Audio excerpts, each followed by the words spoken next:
Give me your Jeep. My son deserves it.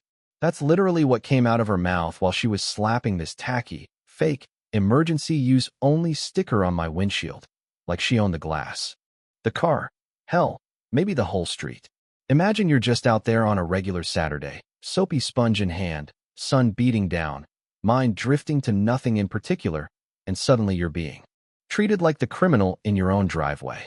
That was me, Nate, just a guy who trains boxers at the community center and still believes in keeping his rig clean, even if the HOA thinks washing your car is some kind of federal offense. The real circus started when the neighborhood loudspeaker, yeah, we've got one, thanks to Brenda and her endless upgrades, crackled to life, barking out some nonsense about an evacuation drill at 4 p.m. All residents must report. I stopped mid-scrub, looking around like, is this real? We've lived here 3 years, never once had an evacuation drill.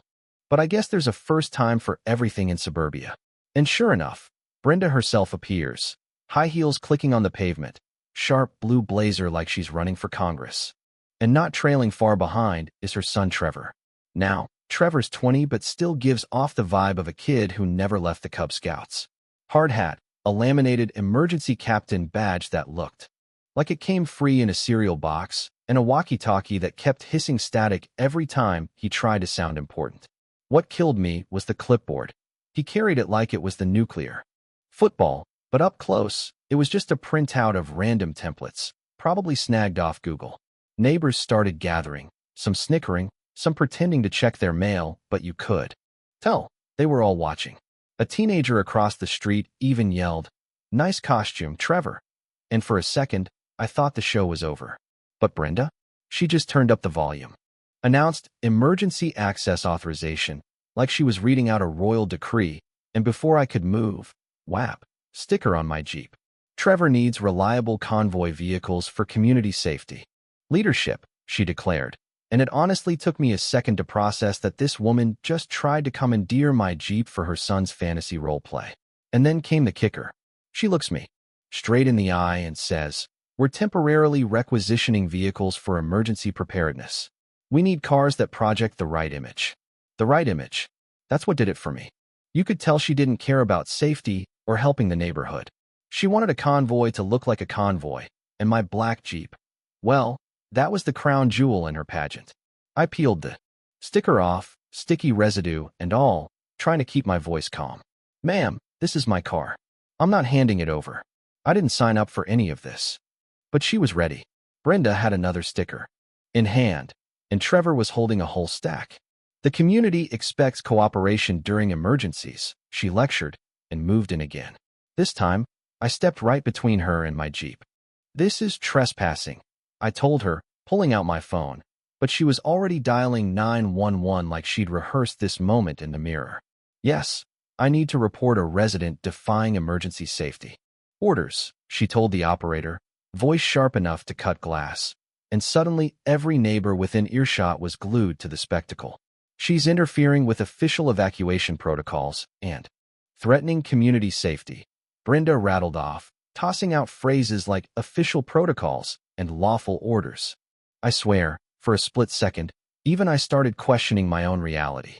She sounded so sure, so official, you'd think I'd just hijacked a fire truck. But what was really happening was far simpler. She wanted my Jeep, and she was willing to make me the villain to get it. By now, neighbors were coming out with their phones. I caught the eye of Mrs. Evans next door. Her mouth was actually open. Across the street, the teen who'd heckled Trevor had his camera out and whispered, "World star moment." It would have been funny if it wasn't so surreal. Trevor, meanwhile, was nervously shuffling papers, glancing at his mom like he'd gotten in too deep. But Brenda kept ramping up her story, now telling the operator that I was blocking emergency vehicle access and creating a hazardous situation. You could hear the operator on speaker, clearly confused, asking about the actual emergency, but Brenda just kept spinning it, her voice rising every time I tried to get a word in. That's when old Mr. Harmon, 2 doors down, stepped in. Now, he's not the type to get involved in anything, but today he put his hands on his hips and called out, "There's no drill on the calendar, Brenda. I checked last week." You could see the crack in Brenda's armor, just a flicker, but she powered right through it. We're updating procedures, she snapped, shooting him a look, but a few other neighbors started murmuring too. I even saw one of the HOA board members, usually glued to Brenda's side, take a step back and quietly turn off his phone camera, like maybe this was too much. But Brenda wasn't done. If you don't comply, we'll escalate this to the board, she threatened, now addressing everyone, not just me. And for a second, the crowd shifted. Some people looked nervous, others annoyed. But nobody stepped up to support her. Trevor, poor kid, actually looked like he wanted to melt into the asphalt. Suddenly, another figure showed up, a fire marshal, real deal, city jacket and everything, who'd heard the commotion on his scanner and stopped to check it out. He walks up and asks Brenda, "Where's the emergency?" And she starts rattling off about the drill and needing my Jeep for community safety. The marshal looks her up and down, then glances at Trevor, hard hat, trembling, still clutching those fake badges, and I'll never forget what he said. "Ma'am, unless there's a real emergency or city order, nobody's taking anybody's vehicle, especially not under threat or pretense. You're bordering on impersonation." Brenda froze. For once, words failed her. Trevor handed over his badge without a fight, mumbling that he just wanted to help. The neighbors? They lost it. Some cheered, a couple laughed out loud, and Mrs. Evans, bless her, gave me a wink. The fire marshal pulled me aside and said, "You did the right thing. People get too much power, and they forget what community really means." Brenda and Trevor slunk off, faces red, trying to salvage their dignity. But the neighborhood energy had shifted. People were talking, asking questions, not just about my Jeep, but about how much control the HOA really had, and why nobody had spoken up before. And I just stood there, water running off my hands, heart still pounding, realizing how quickly your normal Saturday can turn into a showdown for basic respect. So tell me, what would you have done if someone tried to steal your car in the name of community safety? Did I go too far, or not far enough? Drop your take below. Does power corrupt? Or do people just show their true colors when the rules are up for grabs? I want to hear your stories. And hey, keep your keys close. You never know when the next emergency is just around the corner. You'd think after a scene like that, folks would just shuffle back inside and let it go. But the weird part was, it kind of woke people up. That night, the group chat for our street, usually just lost pets and garage sale ads, started blowing up with messages. People who'd never said a word about the HOA before were suddenly swapping screenshots, sharing old finds they'd gotten for stuff like a mailbox being crooked or a basketball hoop left out overnight. I guess once you see your neighbor nearly have his car commandeered by a wannabe emergency team, you start looking at those letters in your mailbox a little differently. It wasn't just me, either. The next morning, I went out to check the Jeep, just making sure there weren't any more surprise stickers, and I found a folded note under the wiper. It was from Mr. Harmon. Handwritten, real old school. "We've let this nonsense go too far. Coffee on my porch at 10. So there I was, sitting with a retired Navy guy, sipping Folgers from his old chipped mugs, while he laid out stories I'd never heard. About Brenda bending the rules for years, board elections that always seemed rigged, neighbors who just gave up and moved when it got to be too much. Problem is, son, he said, squinting at the sunrise, folks don't push back until it hits their own driveway. And he was right. For years, everyone had just nodded and paid the fines, thinking it'd never really get personal. But after yesterday, it felt like the whole block was suddenly wide awake. Mid-conversation, we heard footsteps, turn out to be Mrs. Evans with a plate of her infamous lemon bars, and she wasn't shy.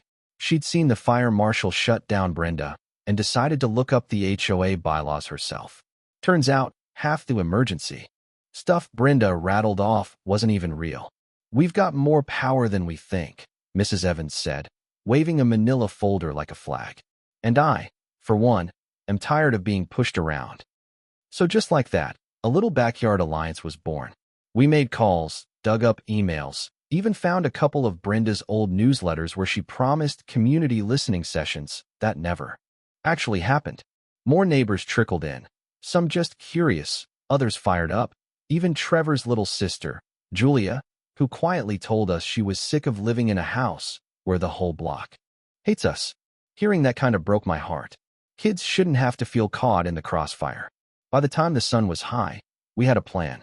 Mrs. Evans drafted a letter, real formal but tough, asking for an emergency board meeting, this time with everyone invited, not just Brenda's inner circle. Mr. Harmon agreed to speak, and somehow I ended up being the point guy, since, well, it was my Jeep and my nerves that kicked the hornet's nest in the first place. The days leading up to the meeting felt like a standoff. Brenda was quieter than usual, no surprise visits, no clipboard patrols, but word was, she'd been calling board members, trying to shore up support. I heard from a friend that Trevor was mortified, begged his mom to let it drop, but Brenda just doubled down, started talking about preserving community order. Yeah, that happened. The night of the meeting, the clubhouse was packed, standing room only. People brought their kids, their dogs, even a couple lawn chairs. You could feel it, a tension, but also this buzz, like maybe for once, the board would have to actually listen. Brenda took her spot up front, flanked by the usual board folks, but this time the crowd was facing her, not just nodding along. Mrs. Evans was the first to speak. She laid out the facts, clear as day. No bylaw grants the HOA the right to seize vehicles. Emergency or not, she said. You tried to scare us with fake codes and official-sounding threats. That ends tonight. Then Mr. Harmon, slow and steady, told his story, how he'd kept quiet for years, hoping things would get better, only to watch them get worse. Finally, they handed me the mic. My hands were sweating. I didn't have a speech, just the truth. I told them how it felt, standing in my own driveway, being accused and threatened for washing my car, how I watched my neighbors look away, afraid to get involved, and how that fear is what gives people like Brenda their power. And then, because I figured I'd earned the right, I looked right at Trevor and said, "You don't need a Jeep or a badge to be part of this community, man. You just gotta be decent." It got quiet after that, really quiet. Then, one by one, people started telling their own stories, small stuff, big stuff, things they'd let slide. Turns out, half the room had been quietly bullied for years, and nobody ever talked about it. But tonight, the spell was broken. When the board finally called a vote, it wasn't even close. Brenda was out as president, just like that. New faces were nominated, bylaws were promised a rewrite, and for the first time in a long time, people stuck around after the meeting just to talk, laugh, and feel like neighbors again. Trevor disappeared halfway through, but later, Julia came up and handed me a note. "Thank you for standing up. Maybe now my mom will listen." I walked home that night feeling lighter, tired but proud. The Jeep was safe in the drive, but more than that, it felt like we'd gotten our neighborhood back, or at least cracked the door open. Of course, there'll always be someone who wants a little too much control. Maybe next time it'll be over a fence, or a lawn, or who knows what. But now we know better. So, you ever been pushed too far by someone in power? Did your neighborhood ever take back control, or does the same drama play out on your street? I'd love to hear it. Drop your wildest HOA story in the comments. Let's see who's got the craziest one. And hey, maybe, just maybe, we'll all learn how to stand up a little sooner next time.